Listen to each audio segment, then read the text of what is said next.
KM న్యూస్కి స్వాగతం. తిరుపతిలోని లీలామహల్ సెంటర్లో ఉన్న PS4 హోటల్లో భోజనంలో విషపూరిత జెర్రీ ప్రత్యక్షమైంది. వివరాల్లోకి వెళ్తే పుత్తూరుకు చెందిన వాసు అనే వ్యక్తి అతని స్నేహితులతో కలిసి తిరుపతిలోని ఓ ఆసుపత్రికి పని మీద వచ్చారు. అయితే భోజనం చేద్దామని తిరుపతిలోని లీలామహల్ సెంటర్లో ఉన్న PS4 హోటల్కు వెళ్లారు. హోటల్కు వెళ్ళి 2 ప్లేట్ మీల్స్ ఆర్డర్ చేశారు. రాగానే గబగబా తినడం మొదలెట్టారు. అయితే సగం భోజనం చేసిన తర్వాత ప్లేట్లో జెర్రీ ప్రత్యక్షమైంది. దీంతో వాసు అతని స్నేహితులు కంగు తిన్నారు.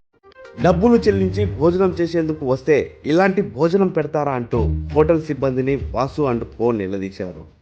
ఈ తప్పును కప్పిపుచ్చేందుకు హోటల్ సిబ్బంది వాసు మరియు అతని స్నేహితులకు బిర్యానీ ఆఫర్ చేశారు.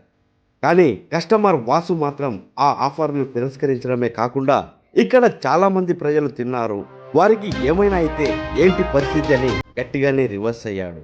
దాంతో హోటల్ సిబ్బంది కూడా వీరి పట్ల దౌర్జన్యం చేయడంతో సదరు కస్టమర్ వాసు ఫుడ్ ఇన్స్పెక్టర్ అధికారులకు ఫిర్యాదు చేశారు. వాసు ఫిర్యాదు చేయడంతో రంగంలోకి దిగిన ఫుడ్ సేఫ్టీ అధికారులు PS4 హోటల్లో తనిఖీలు నిర్వహించారు.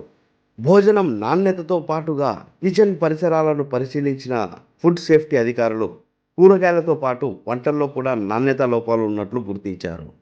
ఫుడ్ సేఫ్టీ అధికారులు కిచెన్లో తనిఖీలు చేస్తుండగా కుళ్ళిపోయిన కూరగాయలు, కుళ్ళిపోయిన ఆహార పదార్థాలు బయటపడ్డాయి. దాంతో ఫుడ్ సేఫ్టీ అధికారులు కిచెన్ను సీజ్ చేసి కేసు నమోదు చేశారు.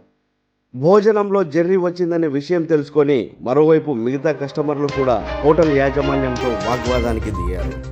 అయితే ఫుడ్ సేఫ్టీ అధికారులు వచ్చి తనిఖీలు చేపట్టిన తర్వాత కస్టమర్లు శాంతించారు.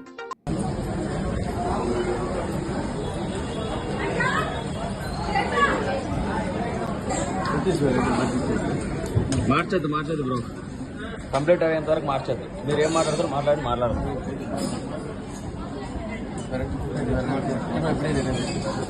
నాకు బిర్యానీ వద్దు బ్రో, నేను ఒక్కనిగా తినింది. చాలా మంది ఉన్నారు, వాళ్ళకి పాయిజన్ అయితే ఏంది అది ఇది ముందే చూడు నువ్వు ఏదో అదేది పాయిజన్, అది పాయిజన్. అది బిల్లు కట్టుకోమంటున్నారు PS4 ఎంప్లాయీస్. ఇది ధర్మమా? కొట్టడానికి వచ్చిన PS4 ఎంప్లాయీస్ కేసు పెడతామని బెదిరిస్తున్న PS4 ఎంప్లాయీస్. నేనే కావాలని చేసిన అంటున్నా PS4 employees. CC camera footage బయటికి తీయండి.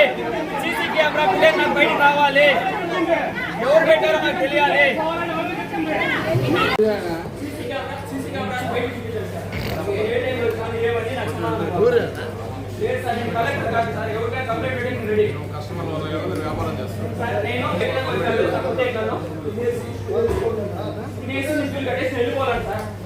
వెళ్ళిపోవాలంటారు, అంతవరకే మాట్లాడాలంటున్నాను.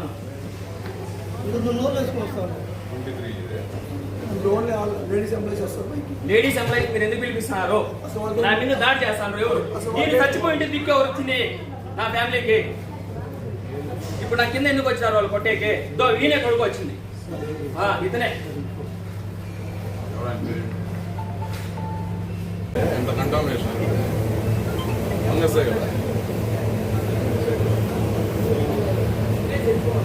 ఇంకా జెర్రీలు రావంటే ఈ విధంగా వాసనకు వస్తాయి కదా సార్.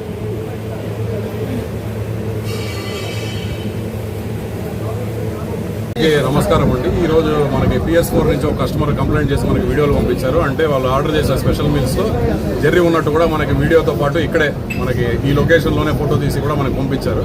సో ఈ కంప్లైంట్ తీసుకొని నేను food safety officer and sanitation విభాగం అంతా కూడా ఇక్కడికి చెక్ చేయడం జరిగింది. సో ఇక్కడ మన కిచెన్ ప్రెమిసెస్ అంతా కూడా చెక్ చేసాము. కిచెన్ ప్రెమిసెస్లో కూడా మనకి ప్రాపర్ స్టోరేజ్ టెంపరేచర్ మెయింటైన్ చేయకుండా వీళ్ళు నార్మల్గా మన డే టు డే వాడే వెజిటేబుల్స్ కూడా ఫ్రోజన్ కంపార్ట్మెంట్లో దట్టు ప్రాపర్ టెంపరేచర్ మెయింటైన్ చేయకుండా పెట్టుకున్నారు. ఈ చెడిపోయిన టమోటాలు కానీ పురుగులు పట్టిన వంకాయలు కానీ అవన్నీ కూడా మీరు విజువల్స్ తీసుకున్నారు. సో అది కాకుండా మనకి పనసకాయలు కూడా స్టోరేజ్ కంపార్ట్మెంట్లో ఫంగస్ పట్టిపోయిండేవి ఆల్రెడీ మీరు విజువల్స్ చూసారు ఇందాక కూడా, అవన్నీ కూడా మనం అబ్జర్వ్ చేశాము. So proper food guidelines follow కాకుండా, proper storage guidelines follow కాకుండా ఈరోజు రెస్టారెంట్ మన PS4 రన్ చేస్తున్నారు. సో లైసెన్స్ అంతా కూడా చెక్ చేశాము. సో కస్టమర్ దగ్గర కూడా ఇప్పుడే కంప్లైంట్ తీసుకున్నాము. సో కంప్లైంట్ తీసుకుని దాన్ని వెరిఫికేషన్ చేసి ఇమీడియట్గా వీళ్ళకి నోటీస్ ఇష్యూ చేస్తాం మన మున్సిపల్ కార్పొరేషన్ తరపు నుంచి. అండ్ ఈ ఫుడ్ శాంపుల్ కూడా ఏదైతే మనకి కంప్లైంట్స్ వచ్చాయో ఆ శాంపుల్స్ అన్ని కూడా ఇప్పుడు వెరిఫై చేసి మన ఫుడ్ ఇన్స్పెక్టర్ గారు ఇప్పుడు దాని శాంపుల్ తీసుకొని ల్యాబ్కి పంపించడం జరుగుతుంది. సో ఇమీడియట్గా జేసీకి రిపోర్ట్ చేయడం జరుగుతుంది. కమిషనర్ గారికి కూడా మనం ఇంటిమేషన్ ఇచ్చినాము. సో భారీ పెనాల్టీ దీని మీద మన రెస్టారెంట్ మీద ఇంపోజ్ చేసి, సో ఇప్పుడు ఆల్రెడీ కుక్ చేసి ఉండే ఫుడ్ శాంపుల్స్ కూడా మనం చెక్ చేస్తున్నాం. ఇంకెక్కడైనా కూడా ఇలాంటి ఏదైనా ఇన్సెక్ట్స్ ఏమైనా వాటిలో దొరికే అవకాశం ఉందేమో కూడా చెక్ చేస్తున్నాము. సో కస్టమర్ కూడా ఇక్కడే ఉన్నారు, ఇందాకే స్టేట్మెంట్ ఇచ్చారు. ఆ స్టేట్మెంట్ ఆధారంగా వీళ్ళకి నోటీస్ ఇష్యూ చేసి ఇమీడియట్గా కిచెన్ కూడా క్లోజ్ చేశాము. సో మనం వెరిఫై చేసి కిచెన్ అంతా మళ్ళీ ప్రాపర్గా ఉంటేనే దీన్ని తెరవడం జరుగుతుంది. సో ఈరోజు సాయంత్రం నుంచి కూడా వీళ్ళు కిచెన్ క్లోజ్ చేయమని మేనేజర్ కూడా స్ట్రిక్ట్గా ఇన్స్ట్రక్షన్స్ ఇచ్చామండి. సో దానికి అనుగుణంగా మనం స్ట్రిక్ట్ యాక్షన్ తీసుకుంటాం నగరపాలక సంస్థ. ఆ కిచెన్ ఆల్రెడీ క్లోజ్ చేసాము, సీజ్ చేస్తాం.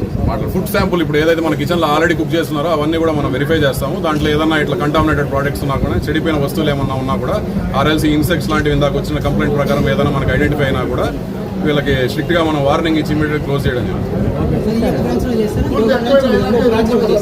ఆ ఎంక్వైరీ అయినాకే మేము కమిషనర్ గారితో డిస్కస్ చేసి అండ్ ఫుడ్ సేఫ్టీ ఆఫీసర్ గారితో డిస్కస్ చేసి పూర్తిగా మనకి దీని గురించి మన స్పష్టత వచ్చినాక ప్రస్తుతానికి అయితే కుక్ చేసిన ఐటమ్స్ ఏవైతే ఉన్నాయో వాటి అన్నింటిని ఇమీడియట్గా డిస్పోజ్ చేయించాము. ఏదైతే మనకి ఇందాక కూడా మీరు చూసుకుని చెడిపోయిన ప్రోడక్ట్స్ ఇవన్నీ కూడా పెట్టుకున్నారు, ఈ చెడిపోయిన ప్రోడక్ట్స్ అన్ని కూడా ఇమీడియట్గా డిస్పోజ్ చేసి వాటిని శానిటైజేషన్ తీసుకొని మన మున్సిపల్ కార్పొరేషన్ ఆఫీస్లో పెట్టడం జరుగుతుంది. సో ఈ క్లారిటీ వచ్చేంత వరకు కూడా ఈ రెస్టారెంట్ సంబంధించి మనం ఓపెన్ చేయాలా లేదని కమిషనర్ గారితో డిస్కస్ చేసి డెసిషన్ తీసుకుంటాం.